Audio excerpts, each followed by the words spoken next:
Accounts എന്തിനാ നമ്മൾ keep ചെയ്യുന്നത്? ഈ ഒരു ക്വസ്റ്റ്യൻ കൊണ്ടാണ് നമ്മൾ അക്കൗണ്ട്സ് എന്താണെന്ന് പഠിക്കാൻ ശ്രമിക്കേണ്ടത്. ഒരു ബിസിനസ് ഓണർ മിക്കവാറും ടാക്സിൽ റിട്ടേൺ ഫയൽ ചെയ്യാനുണ്ടാവും. അല്ലെങ്കിൽ ഗവൺമെന്റ് റിക്വയർമെന്റ് ഉണ്ടാവും. കംപ്ലയൻസിന് വേണ്ടിയിട്ട് ചിലപ്പോൾ അക്കൗണ്ട്സ് കീപ്പ് ചെയ്യുന്നുണ്ടാവും. അത് അതിന്റെ ഒരു വൺ ഓഫ് ദ എയിം മാത്രമാണ്. അവരെന്തിനാ കണക്ക് വയ്ക്കുന്നത്? അവർ നിങ്ങളുടെ ബിസിനസ്സിൽ ഒരു പാർട്ണറും കൂടിയാണ്. അപ്പോൾ സെയിൽസിൽ അവരുടെ ടാക്സ് ഉണ്ടാവും, പ്രോഫിറ്റിൽ അവരുടെ ഷെയർ ഉണ്ടാവും. അപ്പോൾ അതറിയാനാണ് അവർ വാങ്ങിക്കുന്നത്.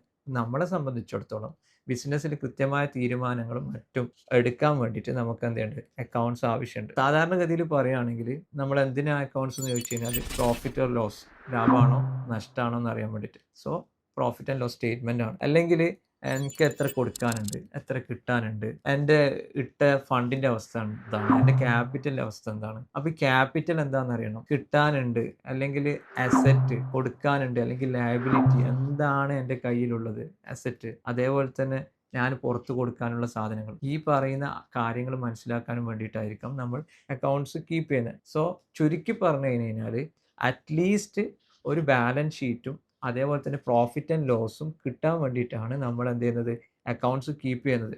ഒരു ഡോക്ടർ ഒരു തീരുമാനം എടുക്കുന്നത്, ഒരു പേഷ്യൻറ്റിനെ കുറിച്ച് തീരുമാനം എടുക്കുമ്പോൾ അയാൾ പല റിപ്പോർട്ട്സും വായിക്കുന്നുണ്ടാവും. അതുപോലത്തെ ബിസിനസ്സിൻ്റെ ബേസിക് ആയിട്ടുള്ള ഹെൽത്ത് റിപ്പോർട്ടാണ് അതിൻ്റെ ബാലൻസ് ഷീറ്റും അതിൻ്റെ P&L. സോ ഇതിന് വേണ്ടിയിട്ടാണ് നമ്മൾ അക്കൗണ്ട്സ് പ്രിപ്പയർ ചെയ്യുന്നത് മെയിനായിട്ട്. അപ്പോൾ ഈ കാര്യം നമ്മൾ എന്ത് ചെയ്യണം, അക്കൗണ്ട്സ് ചെയ്യുന്ന ആൾക്കും ചെയ്യിപ്പിക്കുന്ന ആൾക്കും ഇതിനെക്കുറിച്ച് കൃത്യമായ ധാരണ ഉണ്ടായിരിക്കണം.